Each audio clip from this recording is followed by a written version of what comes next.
नमस्कार, मैं रवीश कुमार। अमृतसर का जो कुछ भी वर्तमान है वो इसका इतिहास ही है और ये वर्तमान भी आपके पास दो तरीके से पहुंचता है।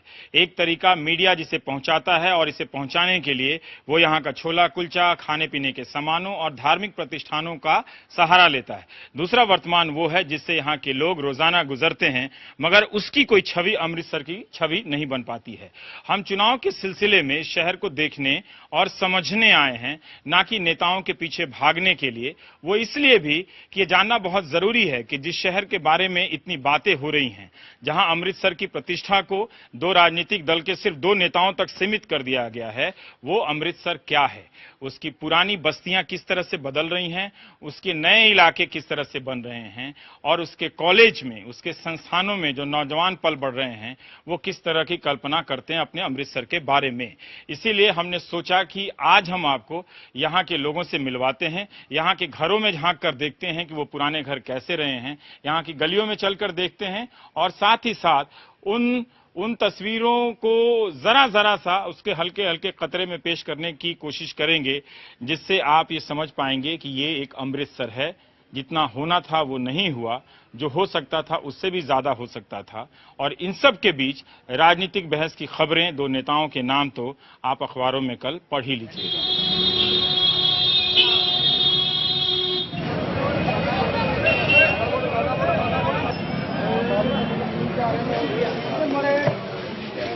ये चाय की केतली है आपकी? ये पीतल की है? नहीं, तांबे की है। हाँ, तांबे की है। ऐसी तो केतली मैंने पहली बार देखी है। यार ये 30 साल पहले बनी हुई है। ये 30 साल पे पुराने केतली? हाँ जी। कमाल है। अभी ऐसी मिलेगी? नहीं, अब कहाँ बनती है, ऐसी बनती भी नहीं है। कहाँ 1000 रुपए किलो तांबा हो गया। कौन बन रहा है? 1000 रुपए किलो तांबा? 500 तांबा 500 बनवाई है। जब 60 रुपए किलो तांबा था तब बनवाई थी आपने? तो 30 साल से आप चाय? हाँ, मैं 1972 का यहाँ हूँ भाई। 1972 से आप यहाँ पर बैठ के चाय बेच रहे हैं। और क्या क्या बदला आपकी जिंदगी में अंकल जी? बड़ा कुछ आया, बहुत देखा, बहुत कुछ बदला है। सस्ता जमाना था, पैसे की कदर थी, अब वैसी कदर नहीं है। वो क्या है। और आपने इस चाय की दुकान से क्या क्या किया अपने जीवन में? मकान खूब बनाया? मकान बनाया अपना, बच्चे पढ़ लिखे हैं, अपनी नौकरी सरकारी कर रहे हैं। एक सीए है, एक डॉक्टर है, एक अपने साथ काम करता है। अच्छा, एक डॉक्टर भी है? हाँ। कहाँ पे डॉक्टर है? वो मकेरिया में है, रैकी संयोग एक्यूप्रेशर का। हाँ? मकेरिया में है। मकेरिया। हाँ। अच्छा, किस चीज के डॉक्टर है? वो रैकी संयोग एक्यूप्रेशर का। रैकी संयोग एक्यूप्रेशर का। अच्छा अच्छा अच्छा। हाँ, उसके डॉक्टर है। उसका नाम?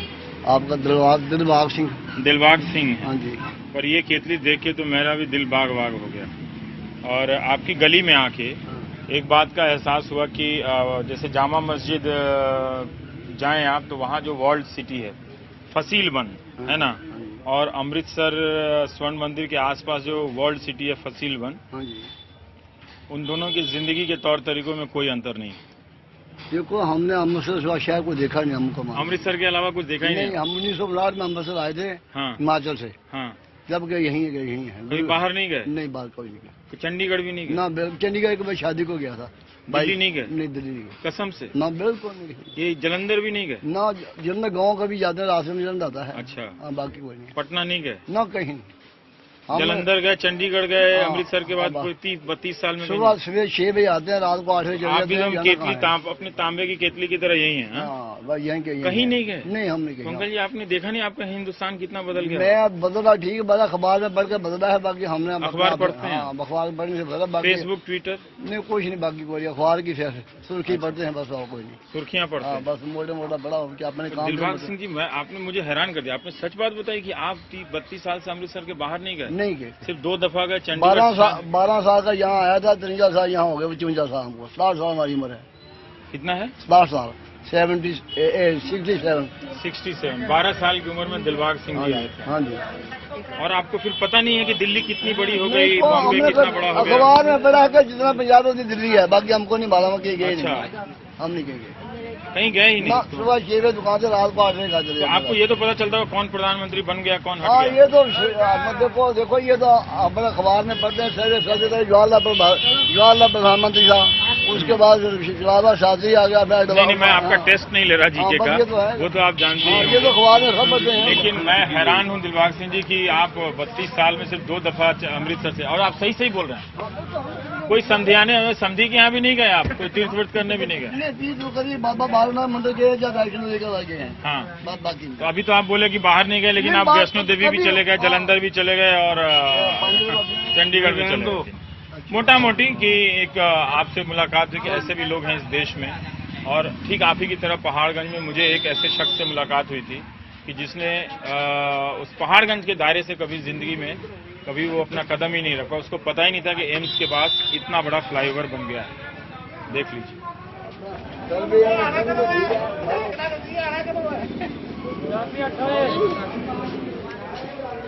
ये देखिए मोहम्मद साहब, गलियों में जगह नहीं है तो लोगों ने आसमान को जोड़ लिया है। देखा आपने, ऐसे अपार्टमेंट सिस्टम में होता था, पर यहाँ ने अपना एक नया सिस्टम निकाल लिया। उसके ऊपर भी छतों के बीच में एक रास्ता बना दिया और नीचे पार्किंग। अगर नरेंद्र मोदी मुझसे मिलते तो मैं उनसे ये सवाल जरूर करता। वो कहते हैं ना कि वो चाय बेचते हैं, बेचा था उन्होंने, तो मैं पूछता कि क्या उनको ये पता है कि केतलियां कई दुकानों पर 30 साल से वही की वही हैं और वो नहीं बदली।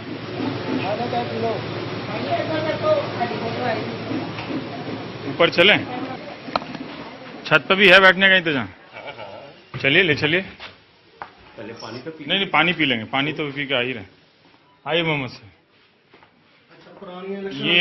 ये क्या अलमारी है? अलमारी। अच्छा, 1942। अच्छा। ये देखिए, हम आपको एक ऐसे घर में ले आए हैं जहां 1942 की ये अलमारी बनी हुई है। ये दरवाजा है। हाँ जी, हाँ जी। ये दरवाजा है, इस पर लिखा है 1942 भारत छोड़ो आंदोलन। जिस वक्त चल रहा था उस वक्त एक शख्स अपने घर के दरवाजे बनवा रहा था। हाँ, है ना? बिल्कुल। हाँ, और ये पतली सीढ़ियां हैं। हाँ, आइए, लकड़ी की सीढ़ियां हैं। हाँ जी, हाँ जी। और ऊपर ये है आपका घर, हाँ जी। यहाँ फैमिली रहती है। हाँ जी, हाँ जी, हाँ जी। और आपका नाम तो मैंने पूछा नहीं। कृष्ण तलवार। कृष्ण तलवार जी। और आपका पैदाइश यहीं हुई है? ये पिछले आपकी जो मेमोरी है उसके पिछले 40 सालों में ये मोहल्ला कितना बदल गया होगा, अमृतसर कितना बदल गया होगा उसके लिए? अमृतसर यहाँ पहले सारे रेजिडेंस थे। सारे सभी रेजिडेंस। जिसका मकान था वो यहाँ रहता था। जिसका अब मकान। क्या हो गया सारे में? अब ये सारा कमर्शियल हो गया। सारा कमर्शियल हो गया। हाँ जी, अच्छा। हाँ जी, सारा। और आप बता रहे थे कि यहाँ पर सोने चांदी की दुकानें काफी हैं, है ना? और उसमें काम करने वाले मजदूरों के कारण यहाँ पे कोई 20 से 25 हजार बंगाली आ गए। बंगाली। अच्छा, तो पंजाबियों के गढ़ में 25,000 बंगालियों का एक तरह से दबदबा है यहाँ पे, है ना? पर वो कहीं दिखाई नहीं देते, वो अपना चुपचाप काम करते हैं, अपने काम से मतलब रखते हैं। पर यहाँ पे एक मोहल्लादारी है यहाँ पे, है ना? कि कोई अच्छा खाना बना तो उनके यहाँ भी चला गया, उनके यहाँ से भी आ गया। हाँ। लेकिन ये सब पुराने मकान जो हैं ये सब बाहर खंडहर चले जैसे गए। हो गए। हाँ? ये बाहर चले गए। बाहर चले गए। बाहर चले, ये बिल्डिंग सेल हो गई है, बिल्डिंग कई सेल कर गए अच्छा। हैं। तो तब कोई आएगा तो इनको गिराकर हाँ, नया बनाएगा। नया बनाएगा। तो इस तरह से पुराने में भी नया बनता चला जाता है, फिर एक दिन ये भी पुराना हो जाएगा, 100 साल का हो जाएगा।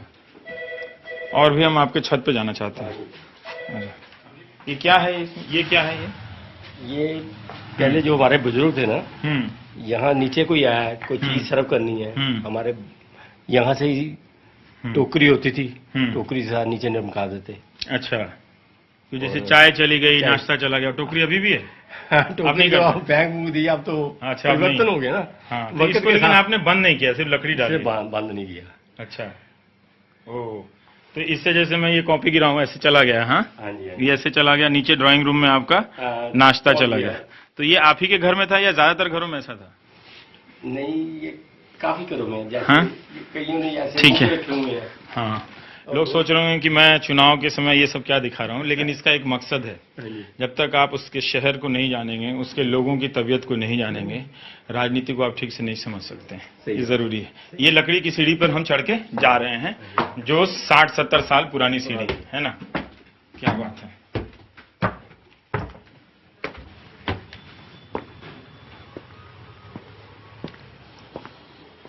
इधर भी सीढ़ी है। ये क्या था? पहले पुराने बाथरूम ऐसे होते थे। अच्छा। टेरेस पे। अब ओ। ये जूजी परिवर्तन होता है। अच्छा, बाथरूम पहले टेरेस पे हुआ करते थे, ऊपर छत पे। हाँ, छत। हाँ, आजकल देखिए अब आजकल तो हर फ्लोर पे टॉयलेट होता है, हर होना कमरे भी में। चाहिए। और सफाई का उदाहरण भी चलता हाँ है। जी, हाँ जी।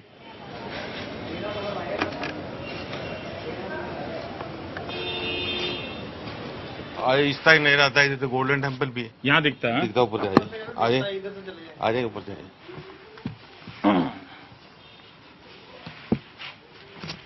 शाबाश। क्या पिएंगे? क्या पिएंगे? हाँ।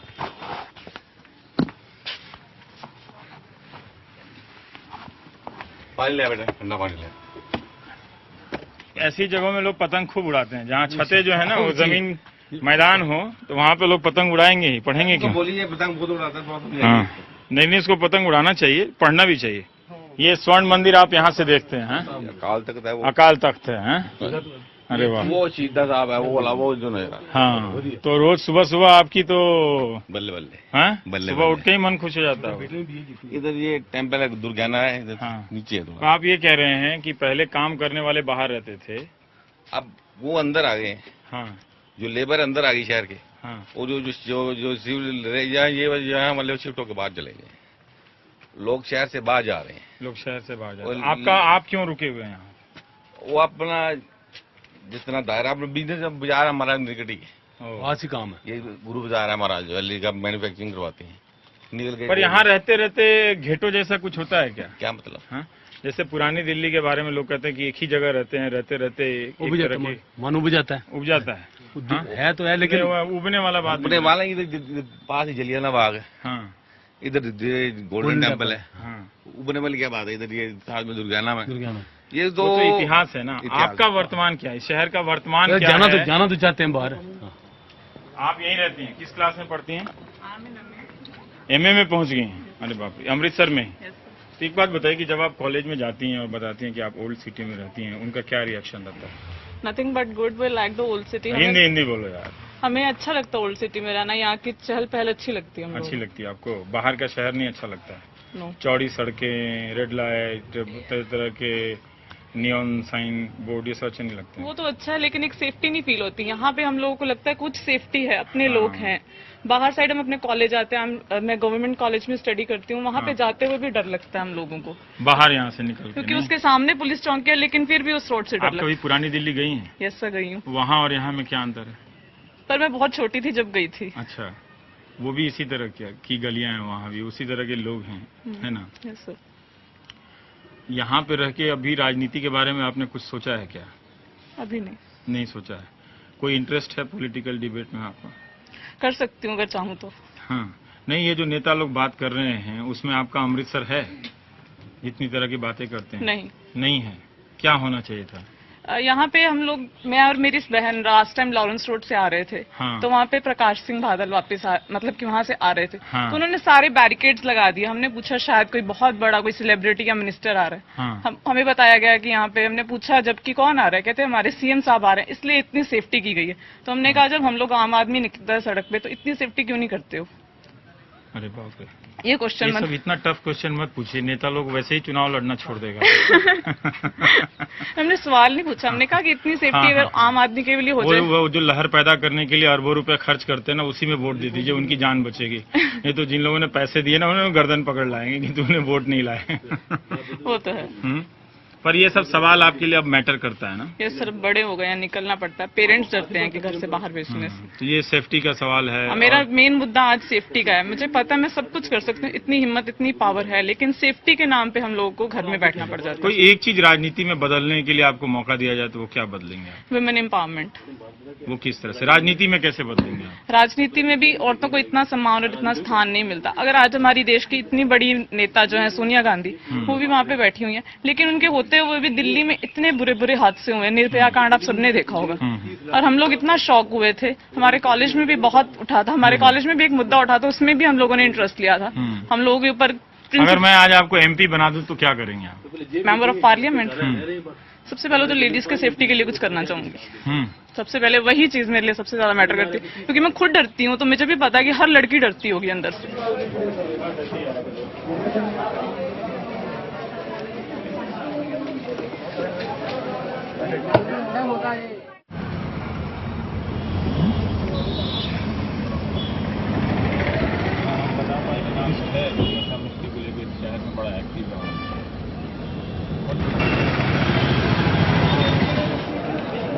अमृतसर को लेकर जो राजनीतिक बहस हो रही है उसमें अमृतसर के मुद्दे कितने हैं, या वो मुद्दे उन मुद्दों पे बहस हो रही है जिससे आपका कोई लेना देना नहीं है?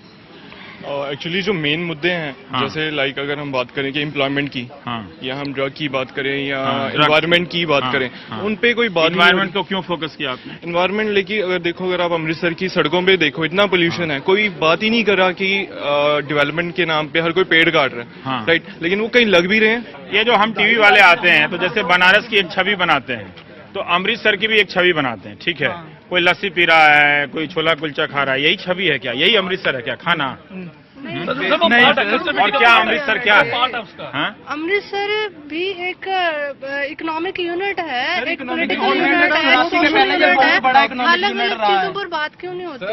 84 के बाद हमारा लाहौर सबसे बड़ा एक बहुत बड़ा शहर था, वो अमृतसर और लाहौर ज्यादा इंडस्ट्री थी, वो इस एरिया में थी सारी इंडस्ट्री। जो माचा बेल्ट जो पाकिस्तान में चल गई और पंजाब में इसमें है। सबसे बड़ा इंडस्ट्री कपड़े की यहाँ थी, पंजाब खत्म हो गई। अब खत्म अच्छा, तो कोई बात कर रहा है किसी भी कोई भी नहीं सर कहता है, कोई भी नहीं नहीं कहता भी यही इंडस्ट्री दोबारा ले आके थे बना 100 से ऊपर सर खन्ना पेपर काम करती थी, अब 6 या 7 इंडस्ट्री।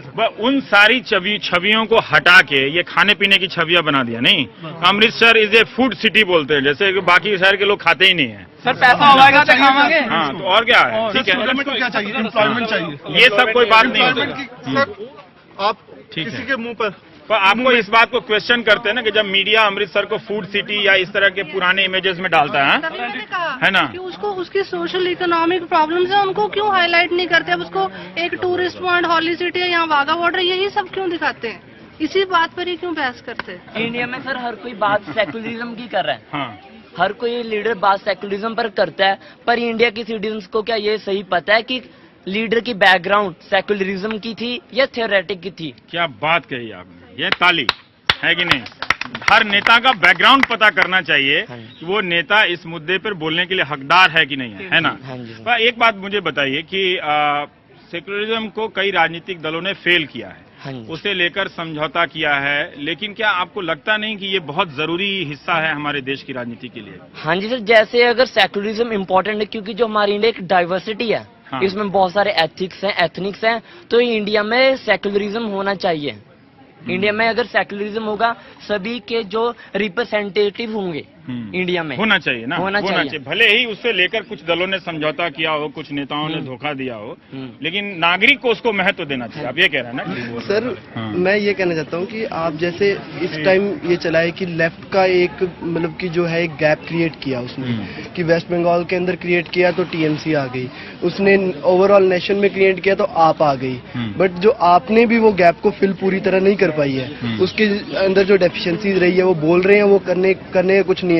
आप देख लीजिए, अगर मनमोहन सिंह है तो वहाँ पे मनमोहनिक्स चला रहे हैं, दैट इज प्योरली। बट अगर आप मोदी का मॉडल देखें, वो भी प्रो कॉर्पोरेट है, उसके अंदर भी कोई डिफरेंस नहीं है कि उसके अंदर ये डिफरेंस हो कि या तो अलग हो। अगर आप सोचते हो कि आप 100 मेगा सिटीज बना के, सिर्फ 100 मेगा सिटीज बना के आप एक देश को डेवलप कर दोगे, तो जो 83% जो भारत की जनता जो गरीब है उसका उससे कोई फायदा नहीं होगा।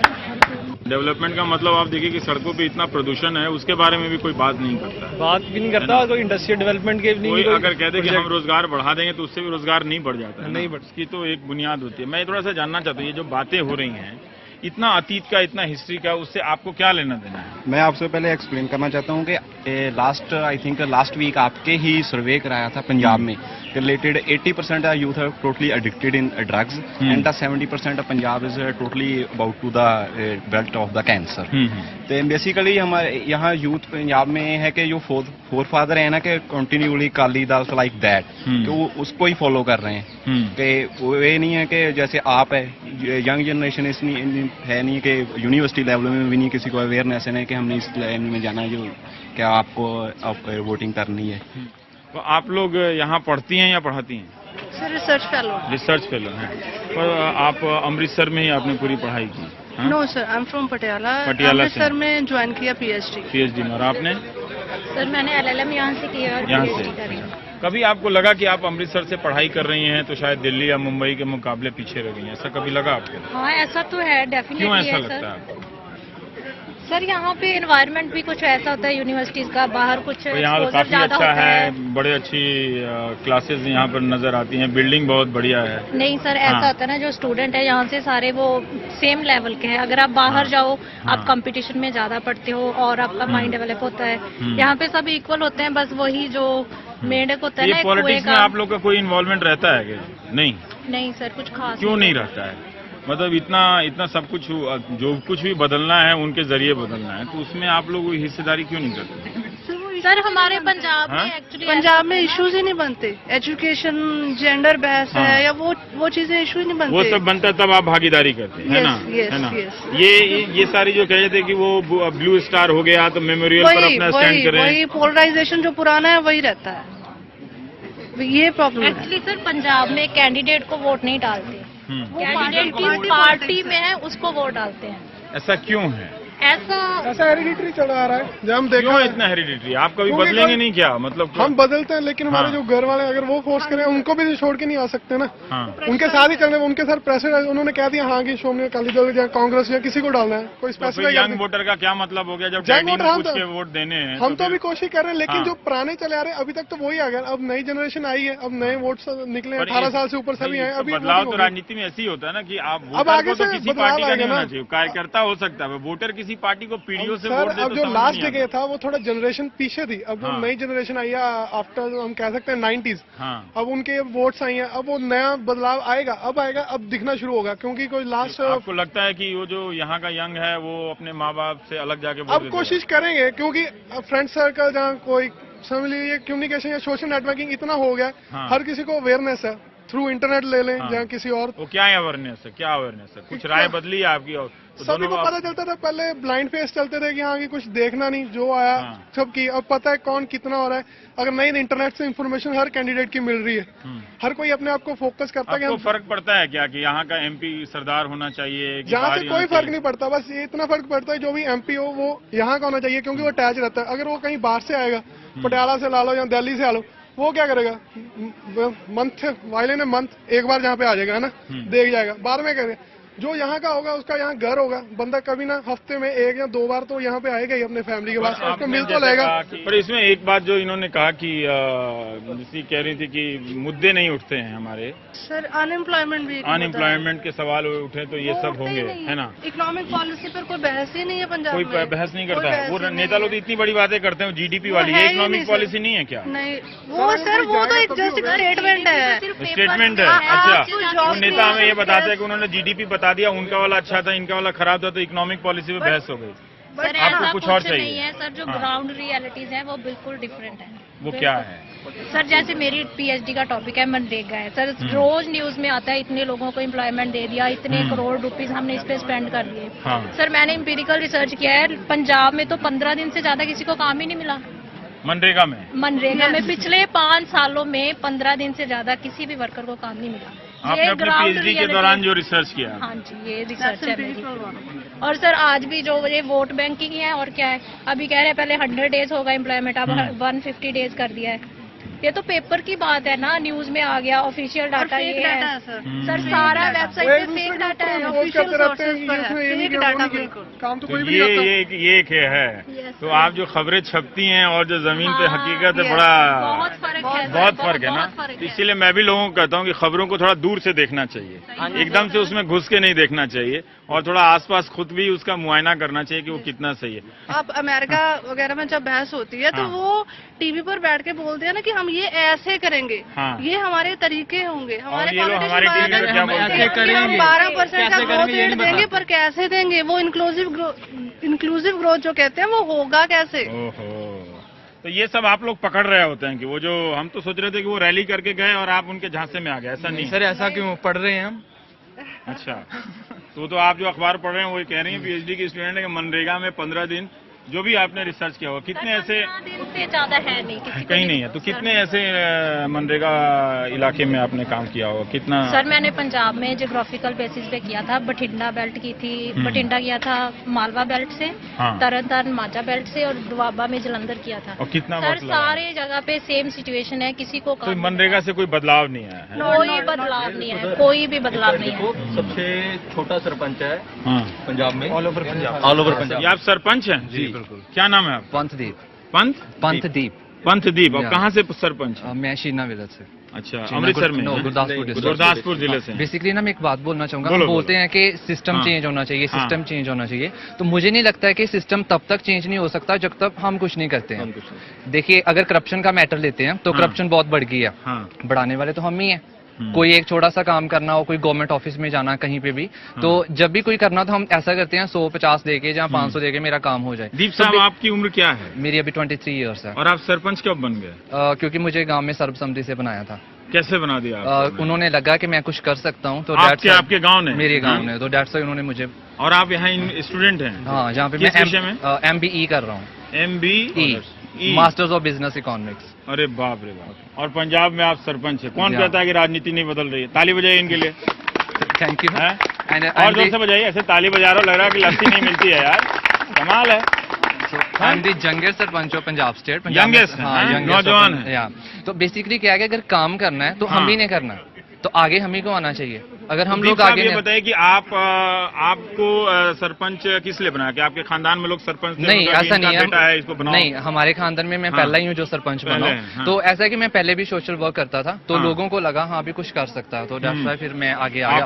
उनके बोलने पे मैं आगे आया, इसलिए नहीं आया कि मैं। तो आप यहाँ पढ़ाई करने के बाद जब सरपंची करने जाते हैं तो किस किस तरह के मसले सामने आते हैं? और मेरे ज्यादा मसले तो आते हैं, जैसे बेसिकली लड़ाइयाँ हो गई, झगड़े होते हैं, उनके साथ जैसे कोई करप्शन होगी। नरेगा में काम नहीं मिलता था मेरे गांव में। अभी मैंने 6 मंथ में 65 डेज पर एक कैंडिडेट को काम दिया। तो वो डिपेंड हम पे करता है। हम लोग क्या करते हैं कि जब भी नरेगा का काम, गवर्नमेंट ने सर्विस तो शुरू की है, लेकिन उसका हम फायदा नहीं देते लोगों को। तो जो नीचे लेवल की पॉलिटिक्स है ना, वो सारे का सारा ही क्या कहते खा जाती है। आपका नाम? पवनदीप है। आप भी दीप है ना? तो 2 दीप है हमारे पास, है ना? है ना? तो 2 दीप हैं। एक दीप का कहना है कि इन्होंने कई जगहों पे मनरेगा पर जो पीएचडी के दौरान जो सैंपल लिया, उससे इनका एक अपना मोटा मोटी औसत है कि 15 दिन से ज्यादा काम नहीं मिला मनरेगा। लेकिन मैं अपने गांव में 65 एक मिनट बताता हूँ, विद इन 6 मंथ। वो ये कह रहे हैं कि अखबार में हम सब छाप देते हैं मनरेगा में ये काम हुआ, जीडीपी इतना हो गया, उतना हो गया। ये इस धारणा को चैलेंज करते हैं कि जमीन पे वो सब दिखता नहीं है। खबर और उसकी हकीकत में बड़ा का फासला होता है, पेड न्यूज नहीं होते हुए भी, है ना? तो ये है। आप कह रहे हैं कि आपने अपने गांव में 65 दिन दिया। जब आप सरपंच बने उससे पहले आपके गांव में मनरेगा में कितने पहले क्या होता था कि मेरे गांव में काम होता था, लेकिन वो सारा ही पेपर वर्क होता था। अच्छा। तो उसका प्रैक्टिकली कुछ भी नहीं था, क्योंकि जितने भी पैसे आते हैं वो जो सरपंच होता था, जहाँ पंचायत होती थी, जहाँ जो लीडर होता था, तो सारा ही वो खा जाता था, लोगों को कुछ नहीं मिलता था। तो आप आए तो खाना बंद कर दिया आपने? नहीं, मैंने खाना बंद तो नहीं किया। आप खा रहे हैं? नहीं, मैंने मैं खाना, सॉरी चलता। नरेगा में ऐसा होता है कि एक ना फूड भी हम प्रोवाइड करते हैं जो मजदूर होते हैं। लोगों के बीच घूमने से ही होता है, पता नहीं जैसे भगवान मिल जाते हैं वैसे कितना बढ़िया कैंडिडेट आप मिल गए। Okay, thank you. चालू कीजिए बात। बेसिकली ये है कि जरा काम देना ना, इस साढ़े से डिपेंड होता है। आपने 65 दिन कैसे दिया? आपके पहले ये जो पवनदीप कह रही हैं कि 15 दिन मिलता है, आपके गांव में कितना दिन मिलता था आपसे सरपंच? मेरे गांव में अभी 6 मंथ्स हुए हैं मुझे सरपंच बने हुए, तो तब तक मैंने 65 डेज काम दिया। तो हम उससे पहले कोई रिकॉर्ड देखा? उससे पहले जो मैंने रिकॉर्ड देखा, जो आरटीआई में इन्फॉर्मेशन पाई, तो रिकॉर्ड में मैं बताता हूँ कि धर्मशाला होती है, गांव में धर्मशाला बनी हुई है।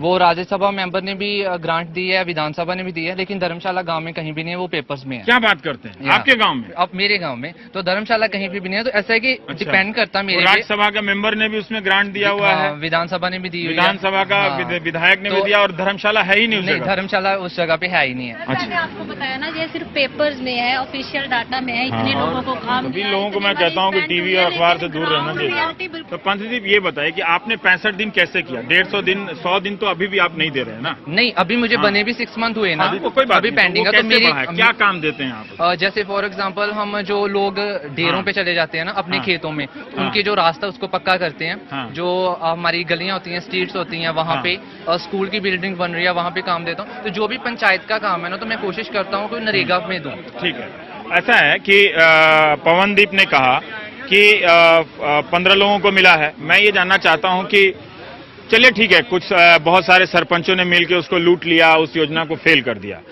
आप उस योजना में ताकत देखते हैं कि अगर आप 65 दिन दिया आपने किसी को मजदूरी, तो उसकी जिंदगी में कोई बदलाव आया, या आप लगता है कि ये योजना ठीक नहीं है? देखिए, ये ना हम पे डिपेंड करता है कि हमने लोगों को कैसे मोटिवेट करना है। तो जो नरेगा में मेरे गांव में ग्रेजुएट लड़के हैं ना, वो भी काम करते हैं, मजदूरी करते हैं जो ग्रेजुएट हैं। वैसे क्या होता है हमारे ट्रेडिशन क्या है पंजाब में कि जिसकी जमीन है जहाँ कोई और बिजनेस आ तो वो काम करने च हद तक महसूस करता। ये डिपेंड करता साडे ते। सो मैं मोटिवेट किया मेरे नरेगा दे विच ज्यादा ग्रेजुएशन के लोग भी काम करते हैं। हाँ, ग्रेजुएशन इस बात पे तो ताली बजनी चाहिए कि आपने ग्रेजुएट को भी सामान्य से सामान्य काम करने के लिए प्रेरित किया। अगर हमारे मजबूरी में नहीं, कितनी बार होता है कि असिस्टेंट PhD स्कॉलर रिक्शा चला रहा है ना, वो वाली कहानी नहीं। आपने उसको प्रेरित किया कि ये काम है, इसका सम्मान करना चाहिए, और वो ठीक है। तो बेसिकली ये है कि अगर नरेगा कामयाब हो सकती है अगर चाहते हैं आप, अगर से खुद नहीं चाहते। और क्या बदलाव किया पंडित साहब? अभी मैंने गांव में स्ट्रीट लाइट्स लगवाई हैं। आपने आपके गांव में? यहाँ से कितनी दूर है आपका? यहाँ पे 60 किलोमीटर।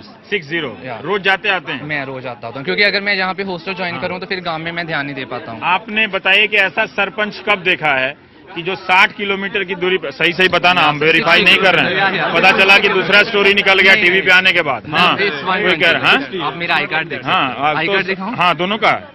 तो पंथदीप जो हैं वो 60 किलोमीटर की दूरी तय करके गुरु नानक देव यूनिवर्सिटी आते हैं। इसमें क्या लिखा हुआ है? गुरदासपुर जिले का।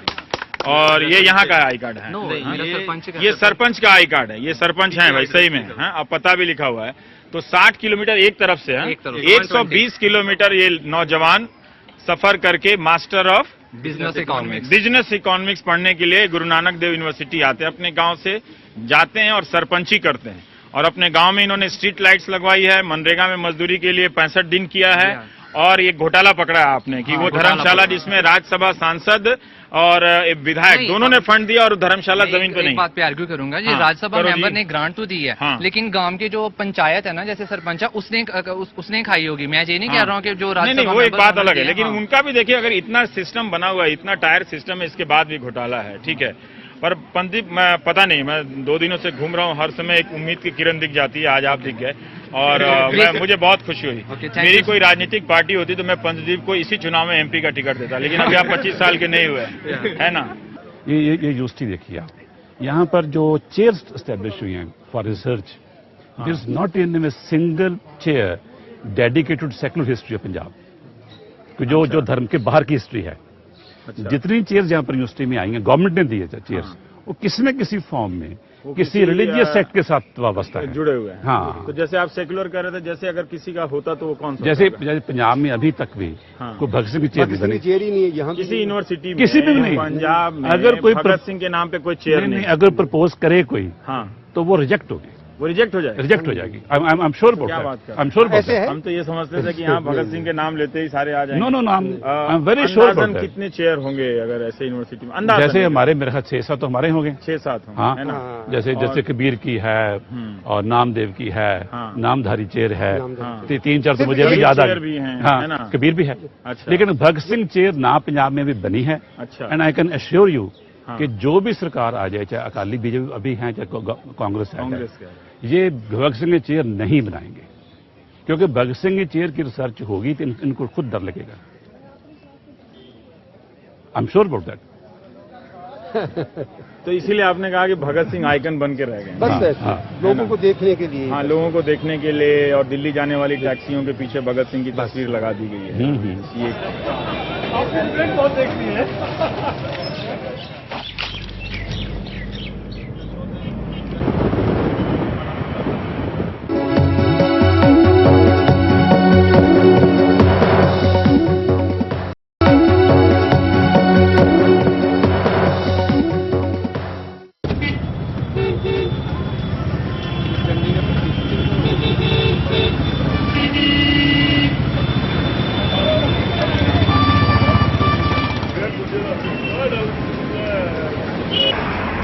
पिछले 20-25 सालों में जो अमृतसर की अपनी एक जो पहचान रही है ना, वो टाउन प्लानिंग के कॉन्टेक्स्ट में ही वो किस तरह से बदल गई है।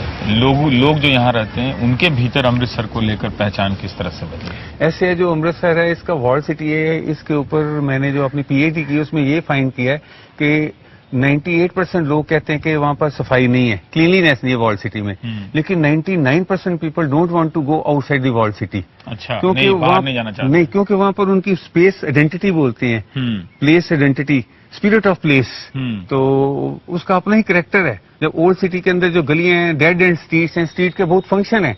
और लोगों में आपस मेरी फाइंडिंग आई है कि मैंने जैसे परफॉर्मा फील किए कि वो सोशल रिलेशंस कैसे, नेबर रिलेशंस कैसे हैं, तो we are very closely related. और आप जलियांवाला बाग के संदर्भ में क्या कह रहे थे? जलियांवाला बाग के बारे में ये कह रहा था, उसकी जो ओरिजिनल एंट्री थी, यहाँ पर एक प्रोजेक्ट बना था approach road to golden temple and Jallianwala Bagh, उसमें उन्होंने एक मैंने स्टडी किया था एरिया बिटवीन चौक फॉर एंड जलियांवाला बाग, तो उसमें जो उस रोड वाइडनिंग तो मेन एम था, और दूसरा उन्होंने क्या किया था, वहां पर एक बहुत बड़ा गेट प्रपोज कर दिया था। प्लान है मेरे पास जो आपको मैंने दिखाया अभी, तो वो वी आर लकी कि हमारे प्लान सारे इंप्लीमेंट नहीं होते तो गेट बच गया। लेकिन 88 में आप देखो वो पुरानी एंट्री थी आर्च टाइप, उसके ऊपर सिंबॉलिक था लिखा हुआ जलियांवाला रेड रंग से, वो सिंबॉलिक था, तो 88 में वो भी गिरा दिया था गेट, छोटा जो लाल रंग से लिखा हुआ था गेट ही छोटा सा आर्च तोड़ दी थी, तो अब तो उन्होंने बिल्कुल ही उसको चेंज कर दिया, छोटी ईंट से वो सारा बना के, कैसा आज का किसी भी तरह का आधुनिक जो इमारत लगती है उस तरह से वैसे बना दिया। और दूसरा ना,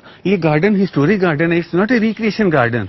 इसकी बस वो एंट्री अब रह गई है जो नैरो, जो बताती है कि यहाँ से वो माइकल ओडवायर अपनी मशीन गन लेके गया था, अदरवाइज अंदर चल जाओ तो आपको फीलिंग नहीं आती वो वाली कि यहाँ पर वो जैसे जो कुछ हुआ था, वो सारा धीरे धीरे बदल दिया, वो मॉडर्न कर दिया सारा।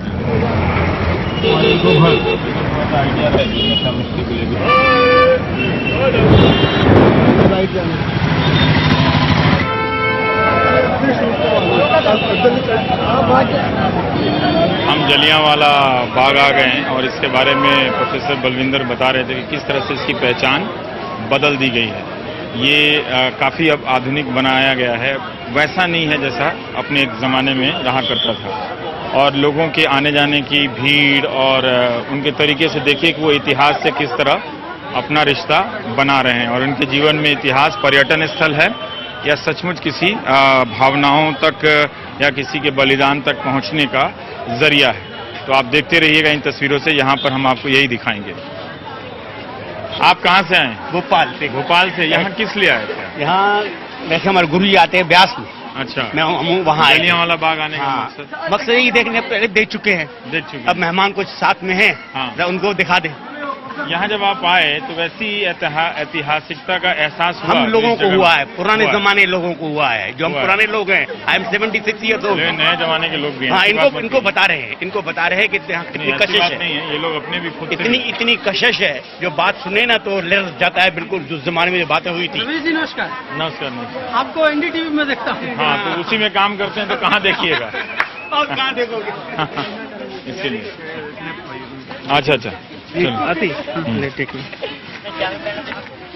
जब तक ये स्नैप ले रहे हैं, मैं एक छोटी सी बात कहना चाहता हूँ कि जलियांवाला बाग आकर यहाँ ये ज़रूर लगा प्रोफेसर साहब की ट्रेनिंग और उनकी बातों से कि यहाँ अब वो ये बाग जो है उस तरह से नहीं है जहाँ कभी जिस मूल रूप में ये मौजूद था और उसमें लोगों ने शहादत दी थी।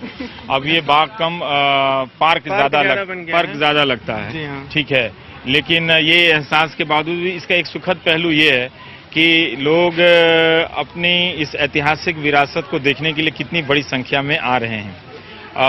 शायद पहचान हर समय बदलता है, पहचान का तरीका भी हर ज़माने में बदला है। तो हमारे ज़माने में ये एक तरीका है कि वो सैलानी होके या बाग को पार्क में बदलकर इसके हिस्सेदार बन रहे हैं। ये बड़ा ही हौसला देने वाली बात है कि इतनी बड़ी संख्या में लोगों का हुजूम जो है वो जलियांवाला बाग की तरफ आ रहा है, जा रहा है, लोग सुस्ता रहे हैं। लोगों ने एक तरह से अपने इतिहास को बिस्तरा बना के उस पर कभी सो रहे हैं, कभी करवटें बदल रहे हैं, कभी तकिया लगाकर नींद भी ले रहे हैं इस पार्क में, है ना। दरबार साहिब आए थे यहाँ? पहले हम गोल्डन टेम्पल आए थे, फिर वहाँ से जलियांवाला। और जब ऐसी जगह पर आ रहे हैं तो देश की राजनीति के बारे में क्या सोचते हैं? खतरे में है। हाँ, क्यों खतरे में है? हमारे नेता अच्छे लोग भी हैं, ऐसी बात थोड़ी है। भ्रष्ट ज्यादा है। खराब भी है तो बदल जाएंगे, ऐसी क्या अगर बात है? नेता अच्छे होते तो आप उनके बारे में पूछ नहीं रहे होते। हाँ, नहीं तो वो तो अच्छा बुरा तो हमेशा रहेगा, ऐसी बात नहीं होती ना सर। कंपेटिबिलिटी नहीं होती, चेंज आएगा धीमे धीमे आएगा। मोदी आएगा। हाँ ठीक है, चेंज का मतलब ही मोदी हो गया है। अगर मोदी नहीं लाएगा तो फिर मोदी का मतलब क्या हो जाएगा? जितना बलिदान लोगों ने दिया था इतने सालों में, अभी 100 साल भी नहीं हुए इस चीज को, वापस हमारे इतना ज्यादा सिस्टम सब खराब हो गया है कि लग रहा है कि मतलब ये बलिदान सब बेकार जाता हुआ दिख रहा है। ये तो हमको लग रहा है यहाँ आने के बाद कि जिस ये बलिदान बेकार ना जाए उसके लिए आप निजी जिंदगी में क्या करते हैं? अपने लेवल पे जो हो सकता है हम लोग करते हैं, लेकिन मुझे लगता है हम लोग समय इस तरह का हमारा सिस्टम है कि हम लोग चाह के भी नहीं कर पाते। सिस्टम के साथ अगर हम लोग अगेंस्ट चलें तो चल ही नहीं पाते। पर ये महसूस हुआ कि पूरी तरह हो रहा है कि 100 गोलियां खाई हैं। हाँ, अभी 100 ईयर्स भी नहीं हुआ। एविडेंस आज हमारे सामने एविडेंस हैं और मतलब हम लोग उसको देख भी रहे हैं कि अभी वो उनकी मतलब यादें अभी सामने हैं और हम लोग आज कहाँ पहुंच गए जहाँ के तहाँ फिर आ गए। तो लग रहा है कहीं भले यहाँ पे लोग फोटो खिंचा रहे हैं और मनोरंजन का पक्ष है, लेकिन ये भाव भी है, भाव भी है, बिल्कुल है कि मन में शहीदी भाव है। 100 साल भी नहीं हुए इस चीज को खत्म हुए, जबकि लोग भूल गए यहाँ पर। दो भावनाओं में अंतर बताइए। एक, जब आप गोल्डन टेम्पल जाते हैं तब वहाँ की क्या भावना थी, और यहाँ आते किसके बारे में ज्यादा सोचने लगते हैं? जब आप जलियांवाला बाग में आते हैं तो किसके बारे में ज्यादा सोचने लगते हैं? वहाँ धार्मिक भावना है, यहाँ हम शहीदों के साथ जुड़ते हैं, उन्होंने हमारे लिए बहुत कुर्बानियाँ की है, यहाँ साक्षात हमारे सामने आता है। थोड़े भावुक हुए? भावुक हुए, बिल्कुल। वहाँ आत्मा जुड़ी हुई है, यहाँ दिल जुड़ा हुआ है। वहाँ आत्मा है और यहाँ दिल है ना? जलियांवाला बाग में आपका दिल है और गोल्डन टेम्पल में आपकी आत्मा है। ये अच्छा है। देखिए अब कितने यंग लोग, नौजवान आ रहे हैं यहाँ पे जलियांवाला बाग देखने के लिए हैं।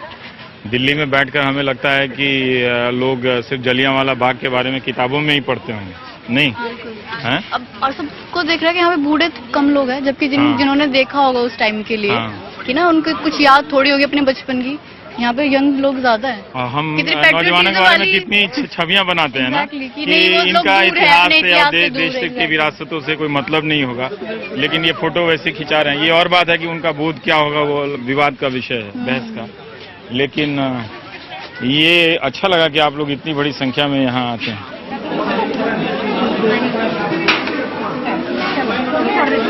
सिक्का क्यों फेंक रहे हैं आप लोग इसमें? हैं? क्यों? ये तो हम पैसे भरते क्यों हैं? बहुत सारा सिक्का गिरा हुआ है। डालते हैं ना। अच्छा, आशीष के लिए? हाँ, जो अंदर है उनको भी तो चाहिए कुछ। जो अंदर है उनके लिए भी कुछ चाहिए। किसी ने इसमें 1 रुपए के सिक्के डाले हैं, किसी ने इसमें 10 रुपए के नोट डाले हैं, और कैमरा वहां तक पहुंच नहीं सकता, पर बहुतों ने बहुत सारी चीजें भी डाली हैं। और कोई गुस्ताख ऐसा भी निकला है जो इसमें बिस्लरी का बोतल भी डाल गया है। पर कुछ भी हो, ये इस जगह में कुछ बात है कि यहाँ आकर आदमी थोड़ा जज्बाती हो जाता है। लेकिन कुछ तो है इस जगह में कि जहाँ आते ही आप अचानक अमृतसर के वर्तमान से कट जाते हैं, अचानक आप अमृतसर को लेकर हो रही राजनीति से कट जाते हैं, और आप एक ऐसे अतीत में जाते हैं जो बहुत दूर भी नहीं है आपसे, और वो आपके राष्ट्रीय विमर्श का हिस्सा है। जो लोग इतिहास से गुजरते हैं, मगर यहाँ आकर सचमुच लगता है कि हम उस परंपरा की ही कड़ी हैं जिसने हमें इतना शानदार इतिहास दिया। इधर से निकल गए, इधर से वापस आ जाएंगे। आपने कुछ 10 साल बाद कोई प्रोफेसर बलविंदर सिंह पढ़ा रहा होगा जलियांवाला बाग के बारे में, तो यूं बताएंगे कि इधर की इमारत तो खत्म हो गई है, ये जो ऐतिहासिक इमारत बची हुई है, यहाँ कभी पिज्जा हट हुआ करता था, अब यहाँ मैकडोनल्ड खुल गया है। तो हम इतिहास की स्मृतियों को ऐसे ही समझेंगे। अमृतसर की राजनीति के बारे में कितना बात करना है, उसमें है क्या? कुछ भी नहीं।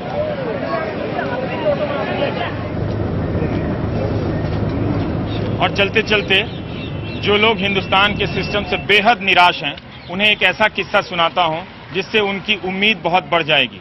41 साल की लड़ाई, 220 लोग, फैसला आता है, 85 लोग उसमें से परलोक सिधार जाते हैं, और 7,000 रुपए प्रति व्यक्ति का मुआवजा मिलता है।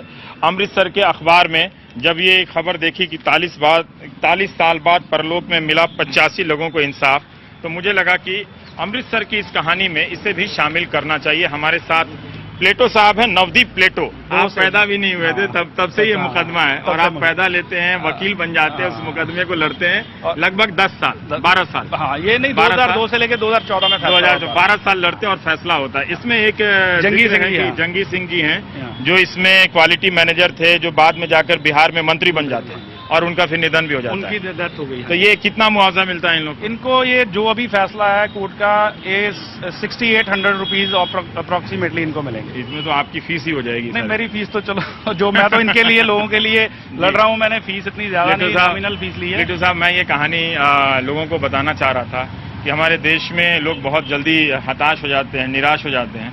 हालांकि सीरियसली हंसना मना है, हाँ। और उन्हें इस कहानी से ये सीख लेनी चाहिए कि कोई अगर मामला है तो कम से कम 41 साल तो इंतजार कीजिए। कोई मामला आज हो, कोई बच्चा पैदा हो जिसका नाम प्लेटो हो, वो जब वकील बन जाएगा तो आपके लिए 12 साल का मुकदमा लड़ेगा, है ना। तो ये एक हमारे इंसाफ की सिस्टम की प्रक्रिया है। देखिए कितनी लंबी लड़ाई होती है। बहुत बहुत शुक्रिया अमृतसर से ये कहानी आपने मौका दिया अपनी जीत से कि हम अपने दर्शकों को पहुंचा रहे हैं। निराश दर्शकों को हम थोड़ी से उम्मीदों से भर देते हैं। उम्मीद नहीं छोड़नी चाहिए।